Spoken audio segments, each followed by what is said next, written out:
Willkommen zur 77. Ausgabe von Radio Sales Weekly. Aktuelles aus der gesamten Medienbranche im digitalen Wandel. Heute mit dabei Ariane Welikonski. Sie ist Gründerin des Phone-Instituts.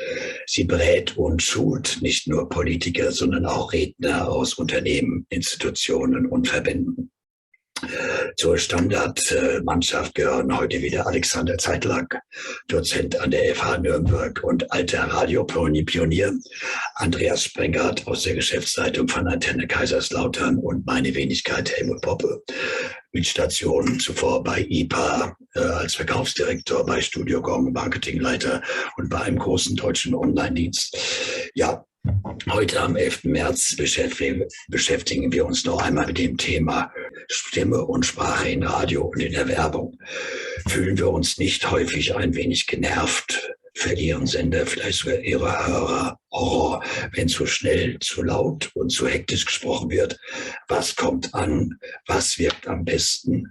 Und stimmt das? 160 Wörter in der Minute sind optimal und männliche Stimmen sind wesentlich besser. Okay, liebe Ariane, wie sind Ihre Erlebnisse aus Radio? Was finden Sie gut? Was nervt Sie? Warum? Wie lauten Ihre Empfehlungen? Schießen Sie los. Sie haben das Wort. Also was mir tatsächlich wirklich gut gefällt, ist, dass es echter wird im Radio. Ich bin zwar Sprechtrainerin, aber ich liebe nicht die klassische, immer gleiche Stimme. Ich habe schon die Rückmeldung bekommen, dass wir Sprecherzieher, wir haben alle eine Musikhochschule in Stuttgart studiert, dass wir hinterher alle gleich klingen. Das ist nicht schön, also das mag ich, dass es echter wird. Aber mir kommen die Sprecher zum Teil unglaublich atemlos vor. Und das stresst mich, das ist immer dieses Ziehen nach Luft. Und dass es nur um Geschwindigkeit geht. Ich glaube, das ist irgendwie so, jede Radiominute kostet Geld, aber das darf nicht dazu führen, dass es immer so sehr getrieben wird und dann auch überengagiert. Also ich mag das nicht, wenn man die ganze Zeit so spricht, das bringt mich in Stress und ich mag auch überhaupt nicht mehr zuhören. Also das ist eine Art des Sprechens, die ich nicht mag.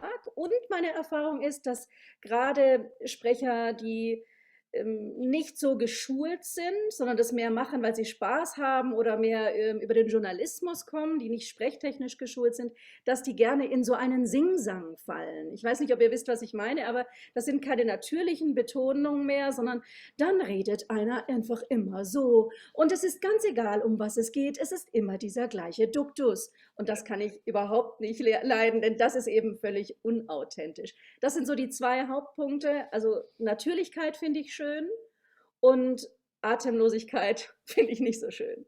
Ja, was mich ein wenig nervt, vielleicht bin ich jetzt schon im geeigneten Alter, wenn da so happy-deppy immer gut und immer heiter gesprochen wird. Also das nervt mich, aber das ist vielleicht eine persönliche Empfindung. Lieber Andreas, wie laut wird bei Antenne Kaiserslautern gesprochen? Also, wir haben ja jetzt ein Notstudio, warst ja diese Woche da, hast es ja mitbekommen, weil unser Hauptstudio abgebrannt ist, fast, Ja. nicht ganz, aber das ist jetzt genau neben meinem Büro und es ist doch ein bisschen lauter als sonst. Wie laut wird gesprochen? Also ich hoffe genauso laut, dass es noch angenehm rüberkommt. Nochmal hier, was Ariane gesagt hat, vielen Dank. Ja, was du sagst, kann ich nur unterschreiben. Es nervt. Ja, es nervt dieses Gerede im Radio, das dann so hochprofessionell rüberkommt, das ist so langweilig. Ja? Ich beziehe das immer so wieder auf gerade den Erfolg von Podcasts. Ja, das sind ja meistens nicht ausgebildete Sprecher, wo man hört denen gerne zu. Natürlich soll es im Radio schon ein bisschen anders klingen, es soll professionell sein, aber auf der anderen Seite sind das Menschen, das ganz normale Leben geht an den Menschen auch nicht vorbei. Mal sind sie gut drauf, mal sind sie heiter, mal sind sie traurig. Es kommt ja immer drauf an und ich glaube, das wollen die Leute. Letztes Jahr hatten wir mal ein Gespräch, da war ein Freund von mir da und da hat zu unserem Morningshow-Moderator gesagt, Mensch, du könntest doch montags mal ehrlich sein, wie es wirklich ist und könntest sagen, Scheiße, ja, wieder arbeiten, es ist zum Kotzen, ja, jetzt bin ich noch besoffen vom Wochenende, ja, und du musst jetzt hier wieder stehen. Ja, geht's Muss ich alles schneiden. Ja, aber das ist natürlich eine übertriebene Geschichte, aber es spiegelt das wider, was die Leute einfach ein bisschen schätzen würden, wenn keine Roboter da sind, sondern normale Menschen. So, und deswegen, Ariane, kann ich es nur unterschreiben, was du gesagt hast. Ja, vielen herzlichen Dank. Ariane und Alexander, was wird besser, männliche oder weibliche Stimmen? Die Frage ist platt, ich gebe es zu. Ich finde die Alexander, Sprache nicht platt, sondern ich finde die Frage wirklich super spannend. Und es hat auch, also es hat auch seine Berechtigung, denn gerade Frauenstimmen können schneller nerven übers Mikrofon. Und das hat etwas mit dem Mikrofon an sich auch zu tun. Das Mikrofon verzeiht nichts. Und wenn wir dann als Frau so ein bisschen höher werden und engagierter werden, wird das schneller anstrengend. Deswegen müssen gerade Frauen aufpassen, dass sie eben nicht in dieses druckvolle Sprechen kommen, weil das dann wirklich viel schneller nervig klingt. Während Männer oft zum Knarren neigen. Also dieses so ein bisschen dieses. ich gehe weg. Ja, und das wirkt, finde ich, zulässig, zu selbstgefällig und zu, boah, ich bin der Coolste, will ich auch nicht hören. Also das sind so, Frauen und Männer haben im Radio unterschiedliche Fallstricke, auf die sie aufpassen müssen. Ja, okay. Lass mich da noch eine Alexander, Perspektive mit pass rein. auf, Alexander. Ja.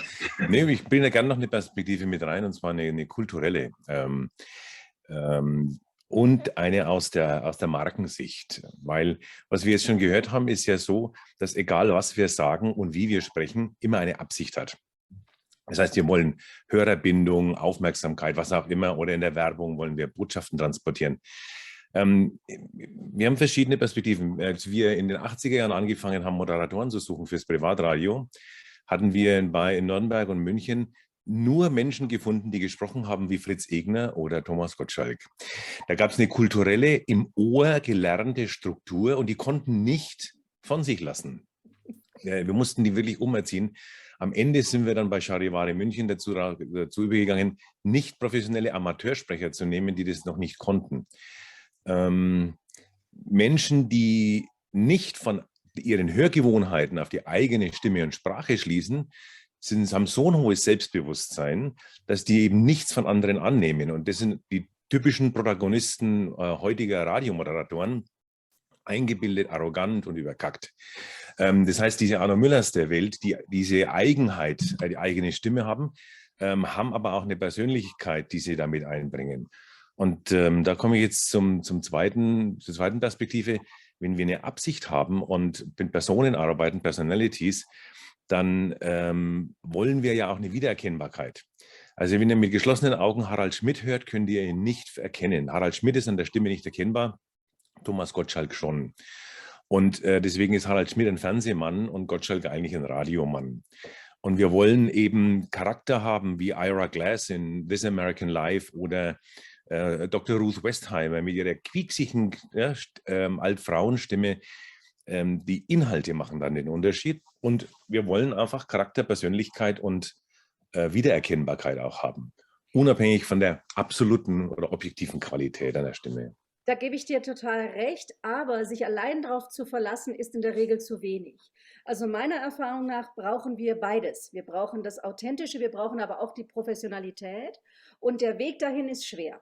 Also wenn ich jetzt jemand bin, der natürliche Begabung hat, und das mag im privaten Radio auch noch ganz gut ankommen, aber wenn ich dann besser werden will, dann ist es für mich manchmal schwierig, weil ich dann in den Kopf gehe, dann komme ich in komische Betonungen, fällt mir plötzlich schwer, natürlich zu sein, aber ich muss durch diesen Weg durch, um dann am Ende beides zu haben. Dann weiß ich, was ich tue. Ja. Das finde ich schon schön, denn allein schon das Talent, alleine sich darauf auszuruhen und zu denken, okay, ich bin halt authentisch, ich bin, wie ich bin, und wie ich bin, bin ich richtig, ist zwar ein schöner Ansatz, aber ich finde, ein Qualitätsanspruch Das reicht nicht, da gebe ich dir auch recht. schön. Ne? Gebe ich dir Und wenn recht. du dann schaffst, wenn du diese Hürde dann nimmst und sagst, okay, ich gehe durch den steinigen Weg des Kopfes und gehe mal durch eine harte Schule und trainiere und komme dann zu einer natürlichen Sprechweise am Ende zurück, die meine Persönlichkeit mit meiner Professionalität verbindet, dann bin ich richtig, richtig gut. Und da fehlt mir manchmal das Ziel bei den Radiosendern. Dazu gehört auch noch eine technische Ausbildung von Stimme, Sprechen und Sprache. Wir haben mit den Moderatoren immer mit dem Electro-Voice-Mikrofon RE20 üben lassen. Das haben wir dann auch in den meisten Sendern eingebaut. Das ist eigentlich ein Mikrofon für Saxophone auf der Bühne. Und da musst du mit einem ganz anderen Stimmdruck arbeiten und deine Sprache muss besser ausgebildet sein. Und dann kommst du automatisch weg von dem Egner-Effekt. Ja, toll, toll, genau. Da haben wir ganz schön was gelernt. Also nicht nur Authentizität und Professionalität, sondern auch Mikrofone. Wie wirkt eine Fernsehstimme? Wie wirkt eine Radiostimme? Und habe ich was vergessen? Nee, aber das ist, was du sagst, ist sehr wichtig, nämlich Marke. die Technik muss ich beherrschen. Ich finde das immer so spannend, Menschen, die kein Mikrofon kennen. Wenn ich zum Beispiel, das ist bei Stefan Raab hat das oft gemacht, da hat irgendjemand aus dem Publikum das Mikrofon in die Hand gedrückt. Und als Mensch, wenn ich kein Mikrofon kenne, erlebe ich einen lauten Raum mit vielen Menschen. Und was ich automatisch mache, ist, dass ich dieses hier mache, weil ich nicht verstehe, dass ein Mikrofon ein Verstärker ist. Und es sagt ja mein Instinkt nicht. Also muss man das einfach, genau wie du gerade gesagt hast, Alexander, man muss einen sauberen Umgang mit Technik lernen. Genau. Ja, gut, okay. Dann vielen Dank für eure Inspiration, tiefe Kenntnis und Ideen zu dem Thema. Wollen wir mal schauen, dass es bei den geschätzt 800 Sprechern, die ihr Geld damit verdienen, dass sie ihre Stimme zur Verfügung stellen. Und wie viele Programmverantwortliche haben wir in Deutschland? Einige tausend, dass das bei denen ankommt.